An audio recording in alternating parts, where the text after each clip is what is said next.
So I left you with a question: can black play f6 in reply to this line? And the answer is no, of course, because white has actually a mate in 3 moves, starting with queen h5, g6, and now, well, you can sacrifice the queen because that's nice. Takes, and then bishop takes, g6, checkmate. Okay, hopefully that wasn't too hard. So it shows that it's really difficult for black to play in this line.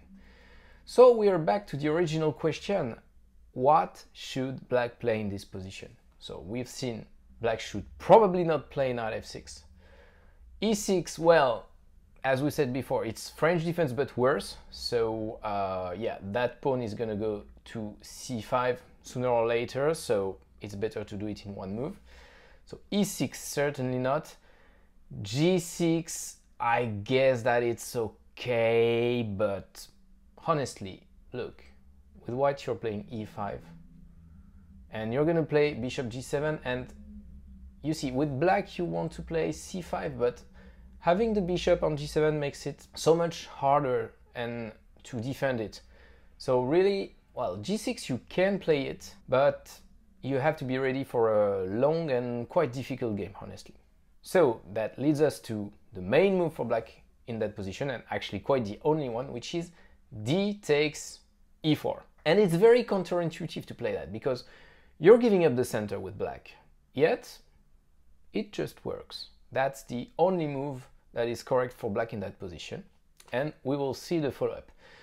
So white takes, of course, and here you have several possibilities for black.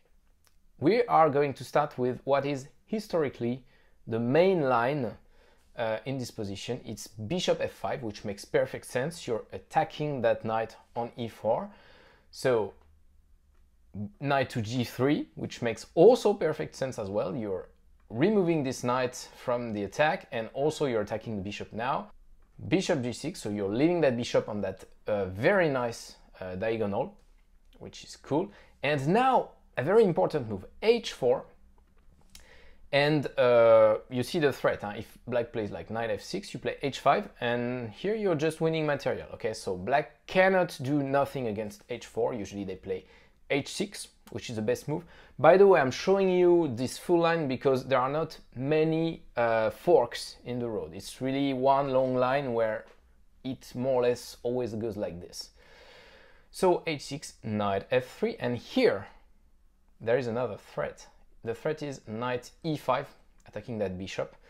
So again, black cannot really play knight to f6 here. They play usually knight to d7, and at this point white plays another pawn move in order to gain some space, h5, bishop h7, and well, this bishop is quite powerful, so white has to exchange it on d3.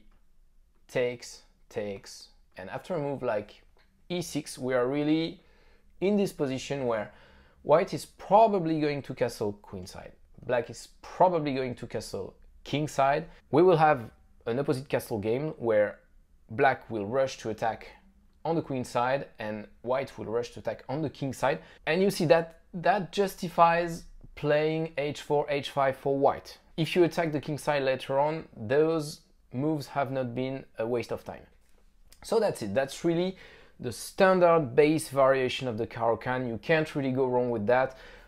White is a tiny bit better, but really that's nothing much. You have a good game for both colors. It's really cool. And I told you there are several possibilities. The second one we're going to look at is the direct knight to f6.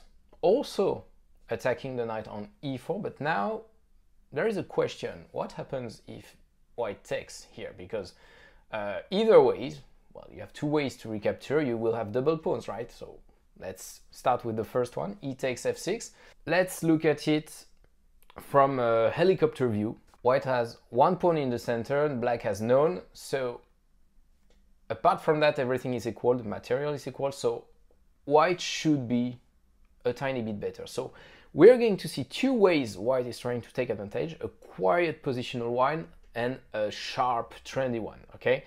So we're going to start with the sharp one. So in this line you will see the weirdest setup ever for black, but don't worry, it's perfectly correct. Also, I want to tell you that there are a lot of forks in that variation, so I won't tell you all the possible moves. There are a lot of move orders that are possible, but in the end, they don't matter that much.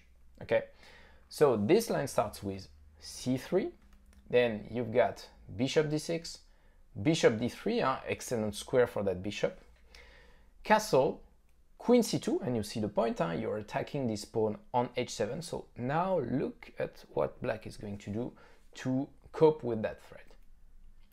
Rook e8, check, knight e2, and now h5. Wow. So here you would love to play like knight g3 or f4 maybe, but well, obviously you can because your knight is pinned here by the rook. So you play castle short, and now look, black is playing h4. And it seems wrong. It seems like white is going to take advantage of this, but in fact it just works. So you're probably going to play h3 here at this point, and here black is going to play knight d7, going to f8, and just complete the development.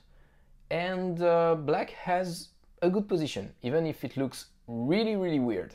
And now the quiet positional one. So remember, black has played knight to f6, you take, and yeah, it starts with a more active move, apparently, which is bishop c4, then bishop d6, and here you want to provoke the queen exchange. You're saying, okay, I want to play an endgame in which I'm slightly better. And the line goes like this, usually, queen e7, takes, and here, okay, it's not much, but this king is a bit exposed in the center, so white can say, okay, I'm a bit better, but that's nothing much. And now I want to ask you a question. Let's say that white doesn't play queen e2 check, but instead knight to e2, then you have castle.